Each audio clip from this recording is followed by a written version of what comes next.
The Celtics started off the season with a bang.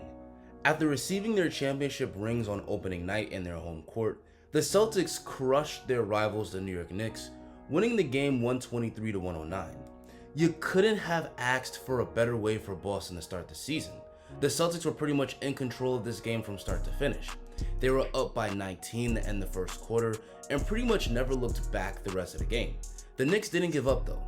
They showed some fight, matching the Celtics in the second quarter with both teams scoring 31 points. But the Celtics were still up by 19 at the half, and the game looked pretty much over in the third quarter with Boston being up by over 30. The Celtics were able to give their starters a well-deserved rest by the time the fourth quarter arrived. But how exactly did the Celtics destroy the Knicks on opening night?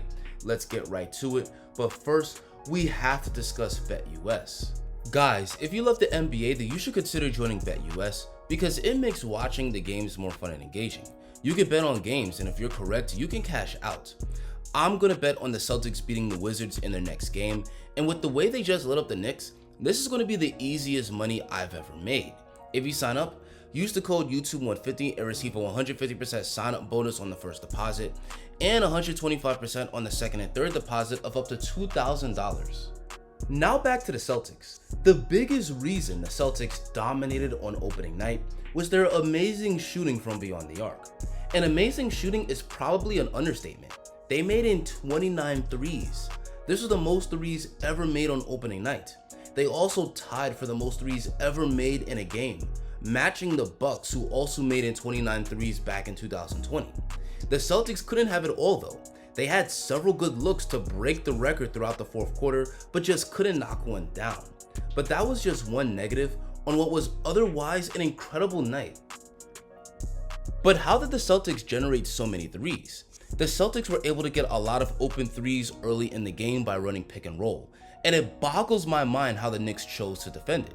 On the first play of the game, the Celtics run a sideline pick and roll. Al Horford screens for Tatum, and Karl Anthony Towns simply has to step up higher on the pick and roll. If you give Tatum that much space, he's going to walk into the pull-up three and knock it down. Again, it's a bad idea to let good shooters just walk into easy pull-up threes. Once again, the Celtics run some two-man game. Luke Kornet screens for Tatum, Jericho Sims is dropping back, so Tatum knocks down the open pull-up three. The Celtics also got a lot of open threes thanks to driving kicks and their incredible ball movement. They play as a team on offense, so they're constantly sacrificing good shots for great shots. On this play, Derek White brings it up in transition, and this drive draws multiple defenders. He kicks it out to Drew Holiday, who could very easily shoot this, but he makes the extra pass to Jaylen Brown, and this open shot is so on point that it doesn't even hit rim. Because the Celtics got so many open looks, they got into an incredible rhythm. Eventually, every shot was going down, even ones that were heavily contested. Tatum led the way with 8 3-pointers. The Knicks did eventually tighten up their D, and many of these step backs were well defended, but it didn't matter. If the shot left Tatum's hands, it was going through the net. Because Tatum couldn't miss all night, the Knicks had to send extra defenders, allowing him to set up his teammates. Horford hands it off to Tatum, Jalen Brunson sags off of Derek White to help on this drive, and Tatum makes the right decision, finding Derek White, who drains the open three. A big part of the Celtics' success was also their work on the boards. The Celtics attacked the offensive glass all night, leading to several pass outs to open shooters. Overall, it was a hell of a shooting performance for the Celtics. And the Knicks had a good offensive performance in their own right. They scored 109 points, and they shot 55% from the field. But having a great shooting night won't help you much when the other team is having a historically great shooting night. The Celtics also won this game thanks to their defense. The Knicks did shoot it well, but the Celtics forced them into a lot of turnovers.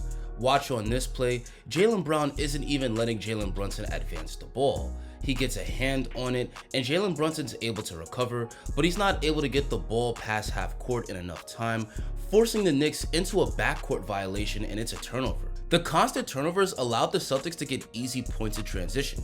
Here Brunson tries to take Peyton Pritchard, but Brown just picks his pockets, takes it all the way on the fast break, then finishes with the two-handed tomahawk dunk. Kristaps Porzingis didn't play, but that doesn't mean that the Celtics were without a rim protector. On this play, Cat wants to take advantage of the much shorter Drew Holiday, and he attacks the rim, but Al Horford steps that up and blocks his shot, letting him know that there's going to be no easy baskets at TD Garden. This win on opening night was a microcosm of the Celtics championship season. The Celtics are an incredible offensive team with great star players and knockdown shooting all over the floor, but the Celtics are also an amazing defensive team thanks to great individual defenders and great teamwork. The Celtics' two-way brilliance is a big reason they were last season's champions, and a big reason they're in great position to repeat as champions. So that's going to be my breakdown of the Celtics' opening night win. The Knicks are widely viewed as the Celtics' biggest threat in the East, and the Celtics made destroying them look like child's play. But now I want to hear from you guys. What did you think of this opening night win? What were your takeaways? Let me see your thoughts down below in the comment section. Guys, I'm going to continue to talk about the Celtics on this channel, so if you enjoyed this video and want to see more like it, consider hitting that subscribe button. Thank you so much for watching. Have an amazing rest of your day, and I hope to catch you all next video.